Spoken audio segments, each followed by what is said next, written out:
15 लक्षण बताते हैं कि आपके घर में पितृदोष है। आज मैं आपको कुछ लक्षण बताऊंगी जिससे आपको यह ज्ञात हो जाएगा कि आपके घर में पितृदोष हैं या आपके पितृ नाराज हैं। देखिए भक्तों, सबसे पहले तो मैं आपको यह बता देना चाहती हूँ कि आप भक्ति भक्ताई का मार्ग में हैं। सबसे पहले आपको पितरों को ही पूजना पड़ेगा, क्योंकि जो भक्त भक्ताई का दरवाजा है वह पितर ही खोलते हैं।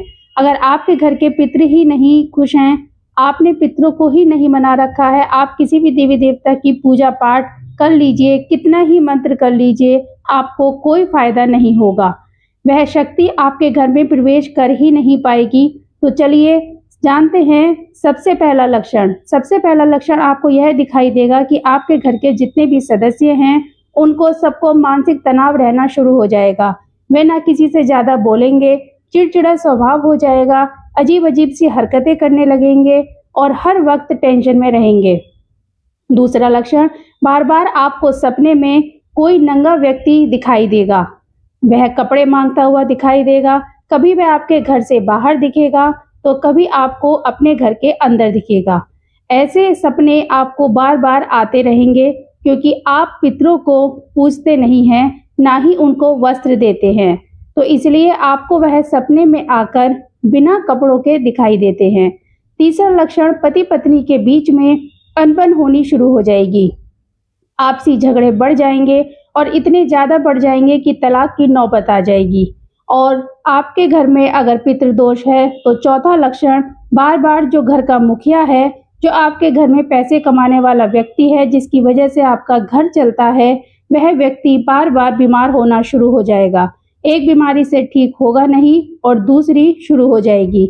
उस व्यक्ति को बीमारियां घेर लेंगी, ना उसका काम करने का मन होगा और ना ही उसका स्वभाव जो है वो चिड़चिड़ा हो जाएगा।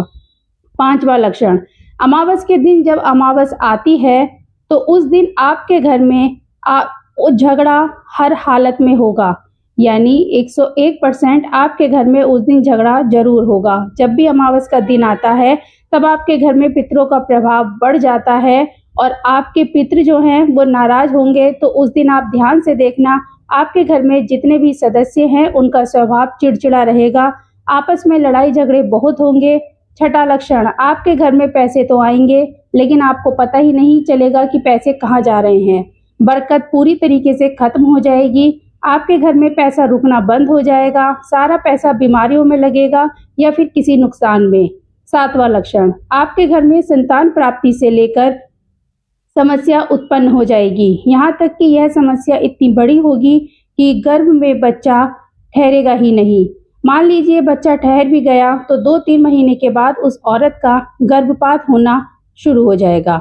आठवां लक्षण, आपके घर में मान लीजिए बच्चे तो होते हैं लेकिन आपको पुत्र की प्राप्ति नहीं हो पाएगी, सिर्फ लड़कियां ही आपके घर में पैदा होंगी। अब लड़के के टाइम पर गर्भपात होना शुरू हो जाएगा। यह लक्षण सबसे ज्यादा मुख्य लक्षणों में से एक है।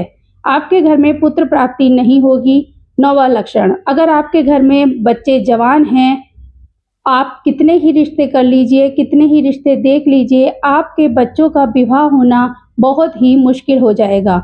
ना कोई रिश्ता आएगा, आप कहीं देखने के लिए जाएंगे तो आपकी बात भी नहीं बनेगी। यह भी बहुत ज्यादा देखा जाता है कि विवाह में अड़चन पैदा हो जाती है।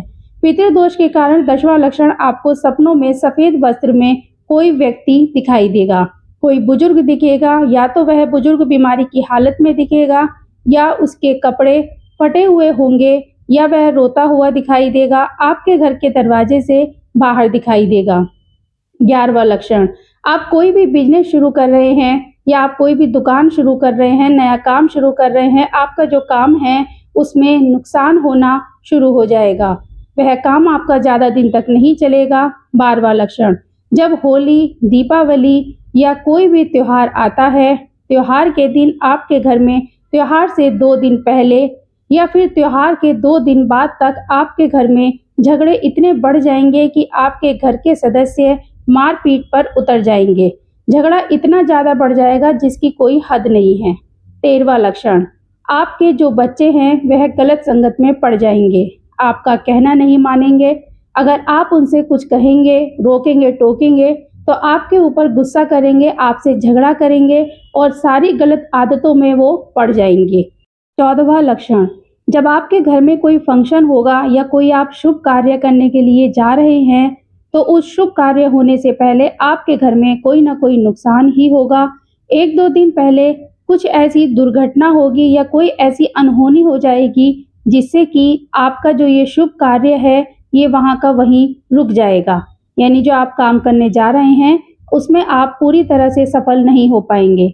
15वां लक्षण, आपके घर में जो आपका घर का मुखिया है वह सारे के सारे फैसले गलत लेना शुरू कर देगा। यानी जो आपके परिवार के हित में नहीं होंगे, आपकी तरक्की के हित में नहीं होंगे, ऐसे ही उल्टे सीधे फैसले आपका जो घर का मुखिया है वह लेना शुरू कर देगा, जिससे आपको आने वाले समय में हानि होगी और पैसों का भी नुकसान होगा। तो भक्तों, यह 15 लक्षण मैंने आपको बताए हैं। इन 15 लक्षणों में अगर यह लक्षण आपको अपने घर में दिखाई देते हैं तो समझ जाना कि आपके घर में पितृदोष है।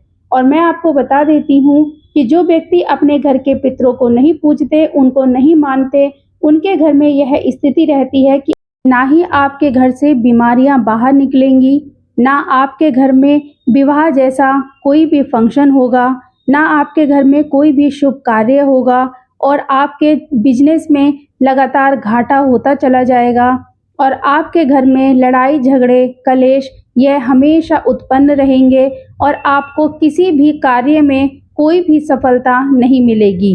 तो दोस्तों, अपने पितरों को मनाना, उन्हें प्रसन्न करना बहुत ही ज़रूरी है। तो आज की दी हुई जानकारी आप सभी को अच्छी लगे तो चैनल को सब्सक्राइब और वीडियो को लाइक करना बिल्कुल ना भूलें और कमेंट बॉक्स में एक बार जय माता दी अवश्य लिखें।